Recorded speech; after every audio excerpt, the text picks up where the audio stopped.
Myths of marriage. Myths of marriage. Can't love last? Love and marriage. Love and marriage go together like a horse and carriage. Fairy tales can come true. They can happen to you. If you're among the very young at heart, sung by Frank Sinatra.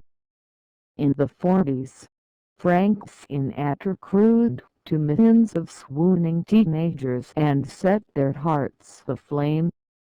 His songs sparked romantic visions of moonlit strolls and barefoot romps along the beach. Oh my, those were the days. Or were they? Romance was in the air, and then it turned into smog. My mother, no different than the other girls of her generation, was swayed by the idea of romantic love. The Brooklyn bedroom I grew up in was lined with pink lace and white French provincial furniture. On the wall, papered in red roses, hung a beautifully embroidered picture where two well-suited men bowed toward two women dressed in puffy coralline dresses. A poem was embroidered above the couples that read, "Adorn your heart, adorn your mind with love of the purest kind. Sweet is the morning of youth inspired with love and truth." I read those innocent words over and over, wondering what they meant. Being born in 1950 and growing up a teenager in the 60s, I was split between free love and romantic love. But ingrained in my mind was the belief that if I wasn't married by the time I was 21, I was an old maid. By 20 I was married. 39 years later I am still married to the same man. How did we make it work? How did we thrive through the passages of time and continue to grow as individuals without killing one another? I'm not with the same man all these years because of the idealistic views of a dreamy time. My husband and I are still going because of years of hard inner work, therapy, spiritual retreats, commitment, and brutally honest communication. Our marriage is always a work in progress. More to come on this process of marital longevity.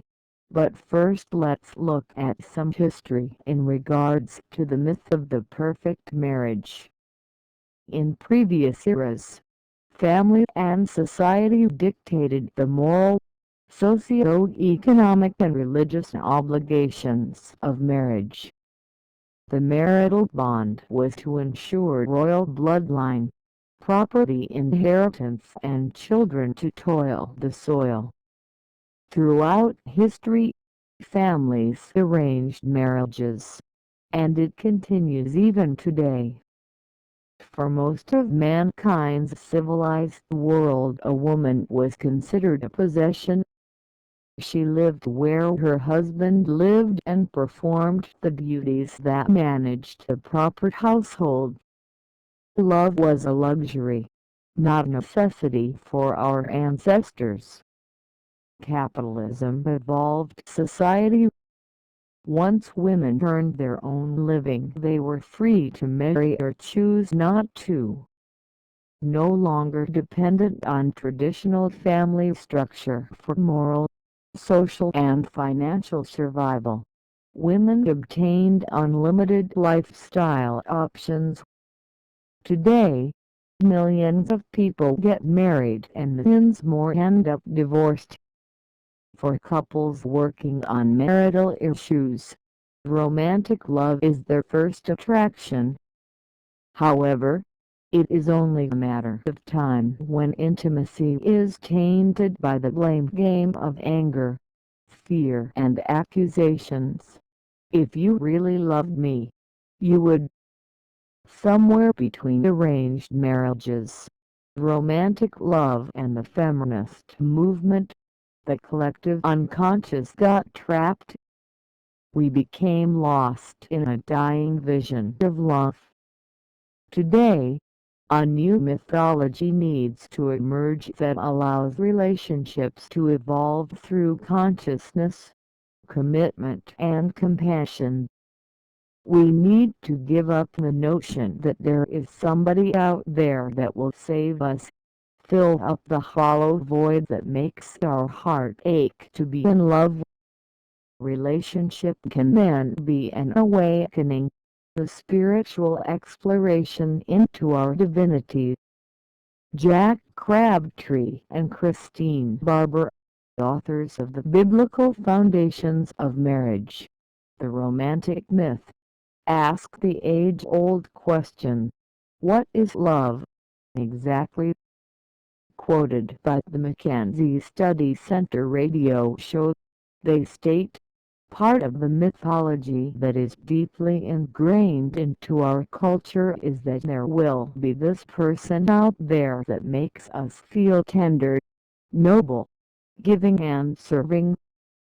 We think, if I can just marry that person, then being kind and selfless will be the most natural thing in the world and that will last forever.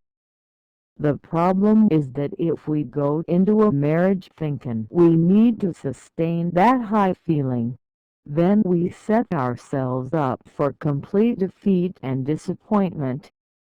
Marriage doesn't come naturally the way love comes when we are infatuated. The feeling we call love is a kind of GD-given organic drug. It builds right into our feelings a vision for what a commitment to another person should be all about. What must take its place for marriage to survive is a moral commitment. We learn joy by keeping our promises. The idea of eternal romance has led most couples to dead ends and has kept us paralyzed in childish illusions of safety. The media encourages us to remain ignorant and asleep, drugged by the mythology of romance and hot sex being the ingredients of a good marriage, without which it just isn't worth the trip down the altar. According to Dr. John Wellwood, psychologist, relationship expert and author of Journey of the Heart, states, we can struggle to hold to wishful fantasies and old outdated formulas, even though they neither match reality nor provide any useful directions. Or we can learn to use the difficulties in our relationship as opportunities to become conscious and awake. Relationships force us to look at all the core issues of human existence: family history, our personality dynamics, questions about who we are, how to communicate our feelings, how to let love flow through us, how to be committed and how to surrender. Early on in life we experience how the delusion of perfectionism splinters our minds and souls. As children we bear witness to our parents' arguments, silences, divorces and abandonment. However, most of us are denied the tools to express the purity of our youthful and painful experiences. Naomi and Doug Mosley, authors of The Shadow Side of Intimate Relationships, agree. People who are only willing to look at or to be aware of one portion of themselves are essentially living in a delusion. Whether by deliberate conscious intent or unconscious denial and repression, their dark aspects and feelings get covered over or disguised in favor of masks they regard as more acceptable. Behind their masks, they don't have full awareness of who they are or what they feel. This control leaves them numb and without passion. If we are fixated in emotionally young behaviors and beliefs, we are deprived of the kind of mature love that comes from commitment and wisdom that cultivates endurance and understanding. Dr. James Hollis, Jungian therapist and author of Midlife Passage, From Misery to Meaning, writes, "Marriage is the prime bearer of the needs of the inner child. Having affairs is a prime renewed projection of finding the perfect father/mother to love us when the marital partner has proved mere mortal." In movies such as Camelot and Dr. Zhivago, the affair becomes an idolized entitlement for true love. We believe that out there is another who will heal and restore us, and it is usually not the one we are married to. Hollis continues to say that affairs will persist because the vastness of the unknown persists. We are always searching for love because love is the great unknown, the quest for the Holy Grail within ourselves. Hollis asks several basic questions. What myth are we living? Are we living out our parents' unlived lives, compensating for their fears? Are we tied to the values of the herd, which may offend the soul but keep one compliant? Are we subject to complexes which will direct the rest of our lives on automatic pilot for so long as that they remain unconscious and unchallenged? Intimate relationships make us feel the rawness of these primal human questions, makes us face the wounds from our past. We know so little about how to be alive in our bodies, how to live on this planet, and what it truly means to be authentically male and female.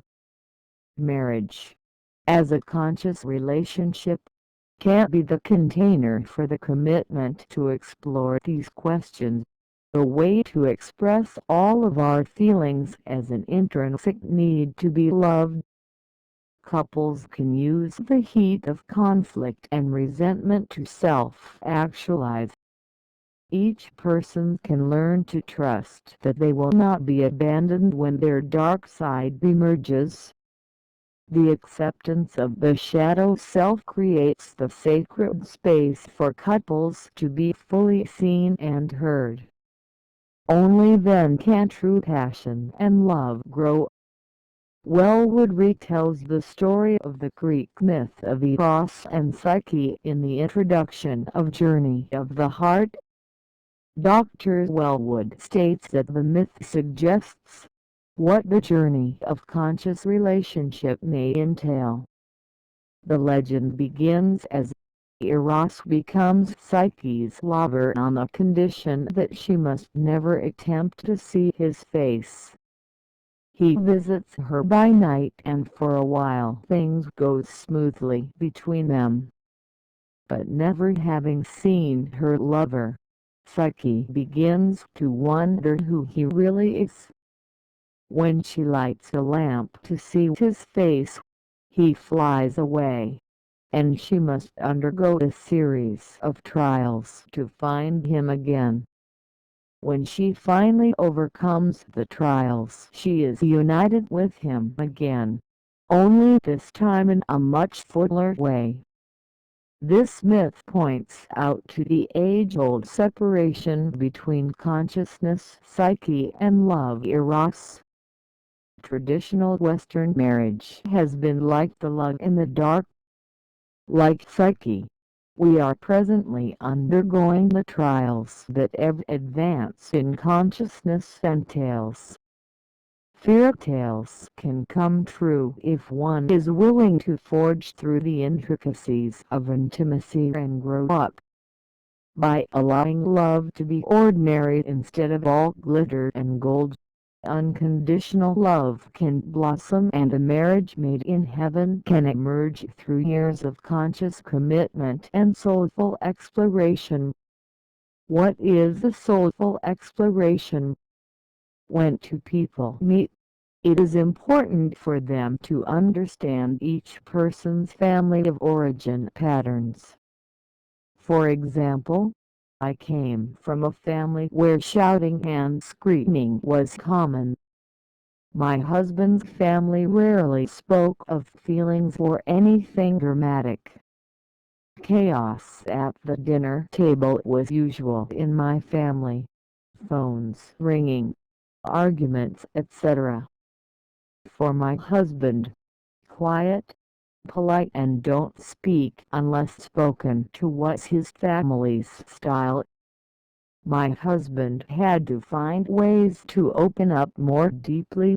I had to practice listening and allowing him the space to find the words. Learning to feel and express emotions takes a lot of patience and honesty. You might not always agree, but you can find a middle ground, or simply let differences to exist within the relationship. Marriage does not mean you are bonded at the hip. It means that you are making a choice to be with this person, committed to the other. Commitment does not mean you settle. It means you stay in communication until you reach a better understanding of what is needed individually and as a couple to keep it going. Learning to receive the other just as they are without trying to fix or manipulate them. Give it a try. See what happens. Most want the other to be the image of their dreams. But then they pick their teeth or fall asleep during a movie we want to slam dunk them. This might seem small, but it can lead to huge problems if we blame the other for being uncaring, distant, and boring. Receiving another is a simple behavior. You take in the other and feel your feelings. You might get angry at your husband or wife for falling asleep, but you don't have to call them a jackass.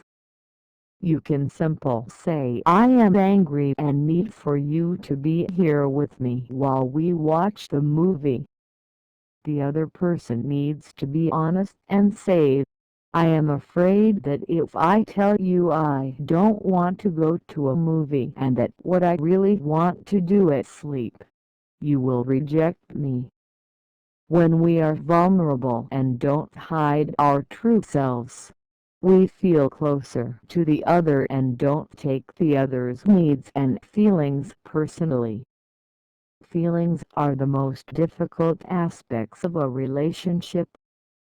Our feelings are usually hidden under behavior that is controlling, protective, and mistrustful. Through the years, couples hurt one another through misunderstandings and are ignorant of the other person's needs and desires. That is because most people don't truly know at first what they need and want. As time progresses, everyone changes. What we need in our 20s is not what we need in our 30s, 40s, 50s, and so on. We have to constantly stay alert and in touch with who we are and what is changing in ourselves. If we don't, we can't communicate to the other the truth, and then relationship will fall to the dogs. This means a commitment to engage in self-inquiry and communication is a continuous, renewed commitment for couples to give each other through time, attention, and touch.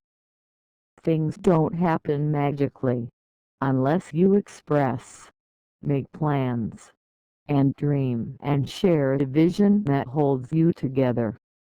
In other words, marriage takes work. Not like a job, but as a dream one wants to pursue and never gives up. The truth is, after 39 years of marriage, I know myself and my husband better than I did when I was 20. What kept us together? Faith and a strong determination, even when we both wanted to walk away and say goodbye forever. We'd find that attraction, that innocence, that vow that drew us together in the first place.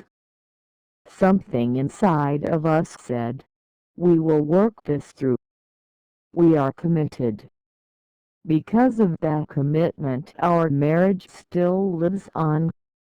And yes, Frank did know something that was true. When you are young at heart, you can laugh and see the twinkle in the other's eye and embrace their spirit and heart. Then you are allies in life, not enemies. Love is then an adventure, a journey of mystery and self-discovery.